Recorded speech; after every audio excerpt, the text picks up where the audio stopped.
Welcome to the Speeding Bulletin. My name is Steve Younis from supermanhomepage.com.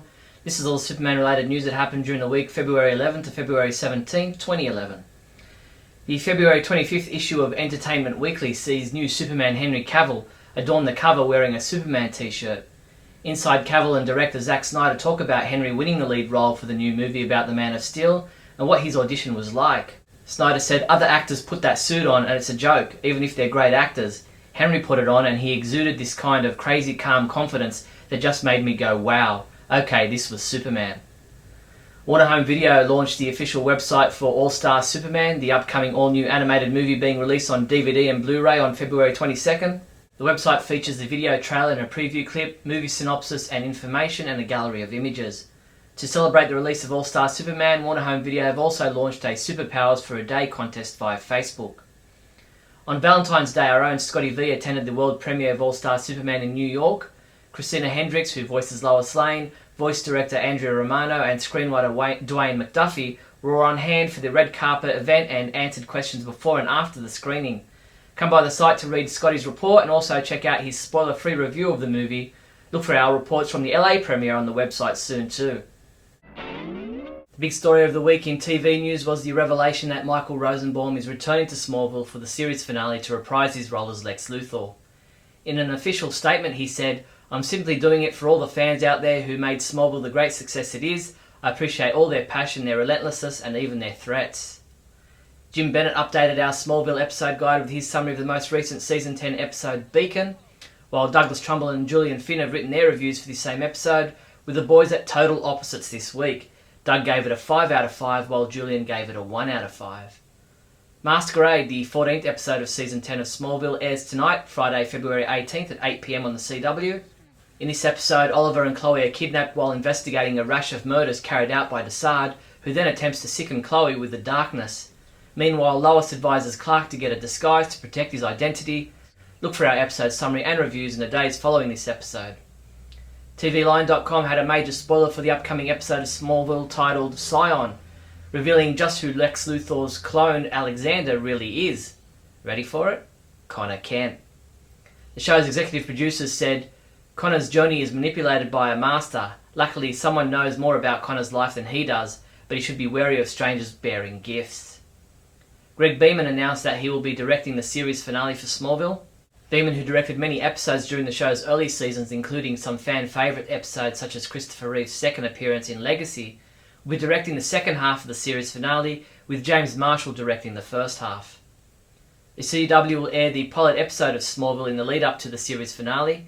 You can relive the first hour of Smallville, which originally aired on October 16, 2001, on Friday, April 8th on the CW. The Baltimore Sun caught up with Smallville co-creator Al Goff to look back at 10 years of the hit series and reminisce about where it all began. He said, "I went back to my old high school a year and a half ago, and there were seniors who had started watching when they were 8 or 9, and this show had become this generation's understanding of Superman." Cartoon Network and DC Entertainment released the episode description for Denial, tonight's new episode of the Young Justice animated series. When the team investigates the disappearance of Kent Nelson, formerly Dr. Fate, the scientific-minded Wally West is forced to confront his disbelief in magic while battling Abracadabra and Clarion, the Witch Boy, for the ultra-powerful Helmet of Fate. Denial airs tonight, Friday, February 18th at 7 p.m. on Cartoon Network. Superman homepage reviewer James Lance continues reviewing episodes from the 1950s Adventures of Superman TV series. Check out his review of the Season 4 episode Dagger Island, in which Clark, Lois and Jimmy end up on an island treasure hunt after Perry acts as an administrator of a will. DC Comics released their May 2011 solicitations this week, and we highlighted for you all the Superman-related comics and products listed. Of special note was Doomsday's return in Action Comics 901, and Superman hitting the streets of Las Vegas in Superman 711. There was just one Superman comic to review this week, and that was Superman 708, which was reviewed by Ralph Silver, who gave it a 4 out of 5, saying, "There was much to like in this interesting, diverse story."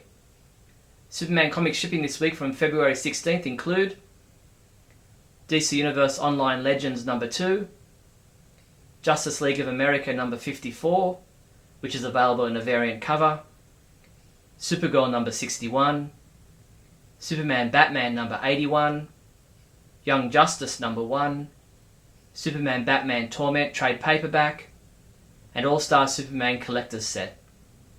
In other news, street signs honouring Superman's co-creators Jerry Siegel and Joe Shuster have now been upgraded and installed in Cleveland, Ohio.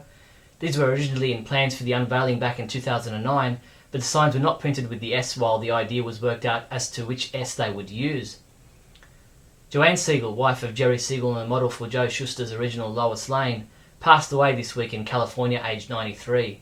The Superman homepage staff passes on our sincere condolences to her daughter Laura Siegel Larson and the entire Siegel family. Sony Online Entertainment announced that the first DC Universe online game update is coming soon. You'll be facing a superpowered cat fight with Catwoman. Along with this update, you'll see a large number of gameplay improvements addressing many of the player-requested bug fixes. Mattel announced that the Justice League Unlimited action figure series will be discontinued.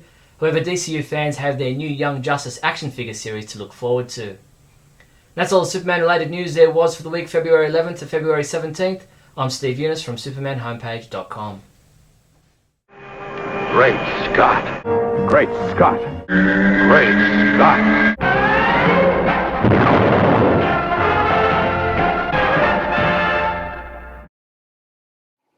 Hello everyone, welcome to Great Scott.